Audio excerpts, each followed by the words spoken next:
Azuf lawan deg umaṭṭaf uẓegḍuf. Donc kiki keltni ad nemlili wakken ad nesqerdec akka timsal iceɣben tudert-nneɣ n yal ass. Tikkelt ad nehder ɣef wayen i ɣ-d-yuǧew d wayen i d-nɛac deg wayyur-agi n Mayu. Le mois de mai a commencé donc avec, bien entendu, la date symbolique, hautement symbolique du 1er mai, la journée du travail. Ce qui nous encourage à poser la question sur quels sont ceux qui travaillent réellement en Algérie, combien sont-ils ceux qui méritent réellement leur journée et leur salaire. Nous sommes combien, nous, qui nous réveillons chaque matin et nous travaillons réellement pour mériter notre gain quotidien. Parce que la question récurrente, ce sont les postes fictifs. Combien de salaires que dépense la trésorerie publique pour combien d'Algériens? Mais parmi ce grand nombre de salariés, ils sont combien ceux qui se rendent réellement chaque matin à leur travail et qui rentrent le soir, après 8 heures de travail, où ils remplissent réellement une tâche officielle et ils méritent le rendement pour lequel donc ils sont rémunérés. Je pense que les postes fictifs, dans un pays où il y a un verrouillage institutionnel et on peut vérifier rien de rien, je pense qu'ils sont très nombreux. Il y a beaucoup d'Algériens, des privilégiés, qui sont postés sur des emplois. Ils touchent un salaire, des femmes surtout, sans pour autant rien faire. Il y a même ceux qui sont partis en retraite alors qu'ils ne sont même pas sur le sol national. Ils ont terminé leurs 32 ans de service sans connaître ni avoir une idée sur leur profession officielle, pour laquelle ils ont reçu pendant longtemps un salaire et une prime. Donc, cette histoire de non-augmentation de salaire, si on pouvait au moins éliminer tous les postes fictifs, l'État trouverait avec quoi augmenter le salaire de ceux qui travaillent réellement. C'est-à-dire nous, ces gens-là, qui voudront qu'un jour les choses changent, et pour cela, sachant que personne ne pourra les entendre s'ils ne font pas du bruit, ils descendent dans la rue à chaque fois que l'occasion se présente pour crier haut et fort, oui pour le 1er mai, mais non pour que certains touchent un salaire sans rien faire et pour que d'autres endurent des corvées, des tâches ardues, épuisantes, pour le même salaire, peut-être voire moins. Mais nous pouvons toujours dire bonne fête pour les Algériens, malgré tout, tout en sachant que les privilégiés en Algérie ont beaucoup d'argent et les laissés pour compte ne sont payés que pour ce qu'ils ont dû comme fonction sous une responsabilité d'un chef généralement autoritaire et despotique. Même, bien entendu, même quand il s'agit des institutions publiques. Puisque tous les responsables sont le fruit de la cooptation. Donc quelqu'un de coopté, sachant qu'il ne doit rien à ceux qui sont au-dessous de lui, il fait à sa guise, il fait comme le vent lui chante. Donc bonne fête pour les Algériens qui seuls au quotidien pour nourrir leurs enfants et leurs femmes. Nous avons aussi fêté le 8 mai 1945, cette date combien symbolique elle aussi, parce que c'est pendant ce jour que 3 régions du pays ont sonné le glas à la prise de conscience que plus jamais le mensonge de la France coloniale ne pourrait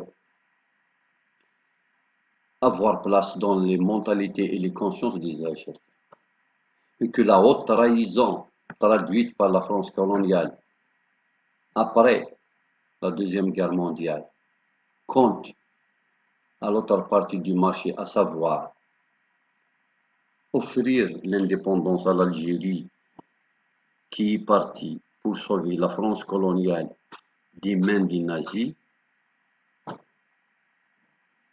ne passera pas inaperçu et que désormais, à partir du 8 mai, parce que le colonialisme a répondu avec sauvagerie et barbarie en faisant des carnages, des boucheries humaines, à Kharata, Stef également, les Algériens ont décidé de livrer bataille armée avec détermination pour que plus jamais leur terre soit colonisée. Une leçon supplémentaire mais déterminante pour l'avenir des Algériens et leur prise de conscience que personne, aucun étranger ne pourra leur vouloir du bien et que s'ils ne font pas du bien eux-mêmes à l'Algérie, personne ne viendra le faire à leur place.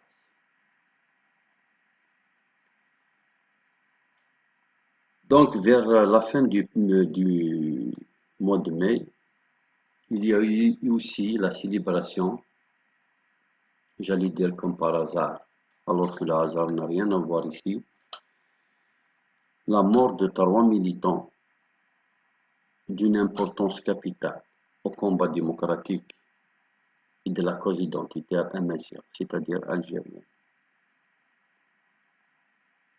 La célébration donc de la mort de Mohamed Haroun d'Aqvou, le grand militant qui, dit-on, est mort d'un cancer, mais nous pensons profondément qu'il l'a chopé pendant qu'il était en tôle, et que ceux qui l'ont mis en prison ont tout fait pour que Mohamed Haroun, même s'il doit être libéré un jour, ne doit pas rester en vie ni en bonne santé quand il sera libre, vu sa détermination et son engagement indéfectible en faveur de la cause.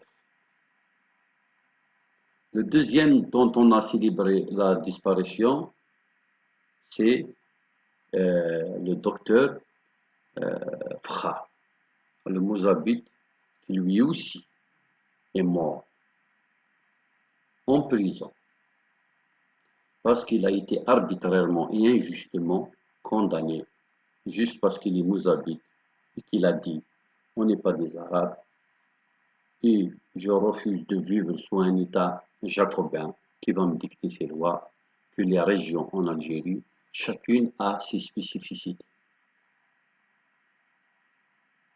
Le troisième, c'est Tardja, le chercheur d'os. Tardjaout qui, en créant le journal de rupture, pour ne citer que ça, et en très peu de temps, à peine 6 mois d'existence,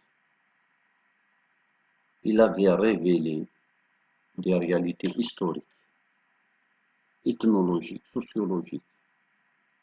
Il avait, à travers son journal, donc publié des dossiers complets sur des chercheurs, sur des penseurs, des poètes, des hommes politiques, qui finalement ont donné une autre image de l'Algérie, autre, en parfaite contradiction avec celle que le système avait imposée pendant 50 ans de dictature et qui donc nous renseigne que ce qu'on a appris à l'école, à la télévision, à travers la bouche de tous les officiels, n'était que mensonge et langue de bois.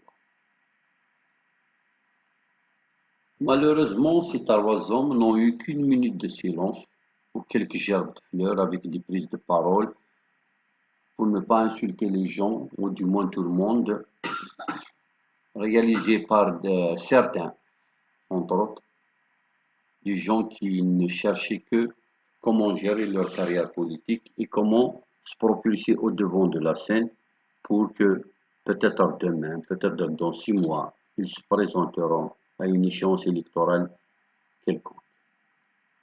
Dans le cadre d'une réconciliation, au compte on coupera la pomme en deux, nous et l'état-major.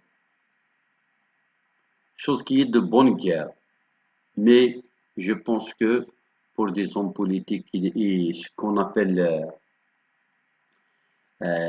donc l'élite, Nourba, c'est un très peu, surtout dans la conjoncture actuelle. Je pense que le pouvoir était très très content quand il a entendu que pour ces trois grands hommes d'une valeur inestimable, s'ils étaient des Européens, on leur aurait fait sans doute beaucoup mieux que ça. Nous nous sommes contentés d'une minute de silence pendant la marche du vendredi numéro 119. Parce qu'au fait, il y a quelque chose qui est rentré dans la routine, dans une sorte de conditionnement. Nous partons célébrer la mort de nos géants, de notre élite, de nos symboles, sans pour autant prendre leçon d'eux. Dernièrement, dans une réunion presque clandestine, puisque maintenant la dictature nous pousse à faire des réunions clandestines, il y a quelqu'un qui, en répondant à la question que doit-on faire pour régler le problème politique en Algérie, et qu'il est celui qui est censé le régler et pour quel projet de société, il avait donc proposé des hommes qui n'existaient pas avant 2019. Du moins, on n'entendait pas parler d'eux. Ils ont émergé, peut-être parce qu'ils le méritent, et tant mieux. C'est des militants, avocats, intellectuels, hommes politiques, autres responsables. Mais il reste des animateurs, il reste des responsables politiques qui ont leur mérite, mais pas pour autant faire d'eux des porte-parole, parce qu'ils n'ont pas suffisamment prouvé, n'ont pas suffisamment écrit. D'ailleurs, ils n'ont pas réellement un projet de société clair, digne de leur statut de responsable.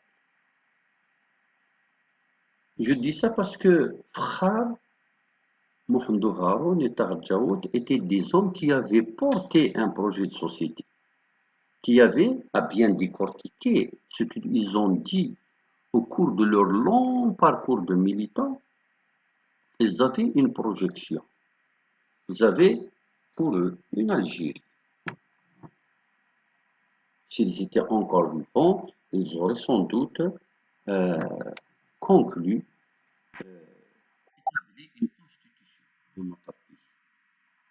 On oublie ces géants dont on fête cette fin du mois l'anniversaire de la disparition tragique. Ils sont morts pour leurs opinions et pour leurs idées, assassinés par des hommes qui sont au service du régime. Et puis, on nous propose tel ou tel avocat, tel ou tel homme politique, pour qu'on lui offre 3 années de lutte pacifique, vendredi, mardi et mercredi, et pour qu'il en fasse ce qu'il veut. Je ne sais pas combien de fois ils ont marché ce que certains militants appellent le Nourba, mais moi, je ne vois pas en eux quelque chose de mieux que ce qu'a fait Djaoud et Kherdin Fra. Cette fin du mois aussi, nous avons assisté tristement au licenciement de Seddine Marzouk, l'impénitent juge d'instruction qui a refusé la compromission et le chantage. Après que le Haut Conseil, les institutions juridiques et judiciaires ont essayé sans doute avec lui de le gagner, de le manipuler et que ce dernier avait refusé, ils ont tranché en faveur de son licenciement, de son éloignement de cette discipline, de son domaine dans lequel il a excellé et qu'il est désormais au chômage, sans doute, pour avoir dit la vérité, pour avoir donc milité pour une justice indépendante en Algérie, parce que ce n'est pas encore le cas et ça n'a jamais été le cas depuis 60. Et puis, à la fin du mois, il y a eu la fête des mères. Le mois de mai, nous l'avons clôturé avec Eid la fête des mères. Et regarde ce qu'on a fait à une mère, entre autres, hein, ce n'est pas la seule femme, mais Fefe Mghari a été condamné à une très très forte amende, assortie d'une année de prison, pour avoir dit aussi que basta, nous voulons que les choses changent et que l'Algérie soit celle du peuple et non pas d'une minorité, d'une oligarchie qui ne pense qu'à elle et qui est de plus en plus vorace, au détriment bien sûr des droits les plus élémentaires de la population, donc de la majorité du peuple algérien. Mais cette histoire de fête des mères, je voudrais m'étaler un peu pour non pas, bien sûr, en faire un sujet principal, mais c'est important de revenir sur quelques détails qu'on entend par-ci par-là. L'épouse, la mère, la sœur, mais surtout l'épouse et la mère, ont un rôle important dans la révolution que nous vivons aujourd'hui. Nous entendons nos amis, nos camarades, nos frères, même nos aînés, dire qu'ils ont menti à leur épouse en venant à la marche, que quand ils sont sortis, ils étaient obligés de dire que je pars à un enterrement, que je pars. Parce que beaucoup de mères et beaucoup d'épouses ne consentent pas à ce que des hommes, leurs fils ou leurs maris, viennent marcher. Parce que pour elles, les marches du vendredi et du mardi sont désormais inutiles et que nous marchons pour rien. Je dirais à ces fins que vous manquez énormément de culture politique et de détermination, que vous n'avez absolument aucun droit d'influencer ni vos enfants, ni vos maris. Bien au contraire, c'est dans l'intérêt de l'Algérie de demain, c'est-à-dire vous et votre progéniture, que de militer pour un renouveau. Parce que de toutes les façons, si vous réussissez à garder vos enfants et vos maris à la maison, et que cette révolution se tarit, la plus grande perdante, c'est vous-même. L'État théocratique qui viendra, qui va advenir dans quelques mois en Algérie avec une assemblée de la chorocratie quasiment majoritaire. Regardez les partis qui ont participé à ces élections. Pour ceux qui sont de la Kabylie, les candidats appartiennent tous à des grandes familles féodales. Voyez les noms de famille et cherchez après leurs origines. Ils ont tous un passé et des liens entre elles, ces familles. Ils ont tous été des propriétaires, ils ont mangé à toutes les mangeoires, même pendant le colonialisme.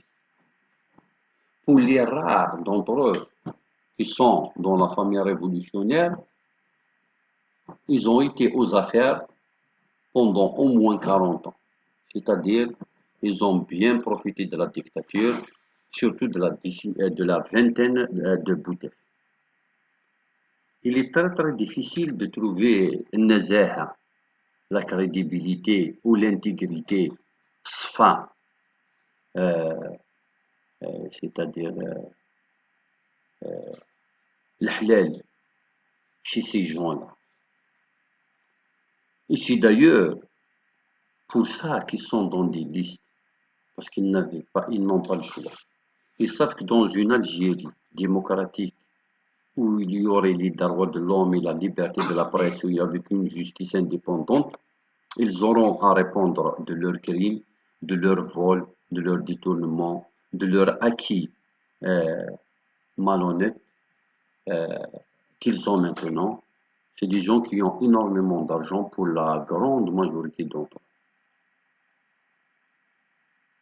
La femme est réellement la frange de la société qui va perdre le plus dans l'Algérie de demain. Par la crise économique qui nous guette, la précarité va toucher surtout les femmes parce que ce sont elles qui n'ont pas de ressources. Beaucoup de femmes ne travaillent pas, donc n'ont pas de salaire et seront les premières victimes de la déconfiture économique que va vivre l'Algérie. Et puis, cette histoire d'égoïsme, de conjuguer sa vie au singulier, qui est reconnue pour la gente féminine,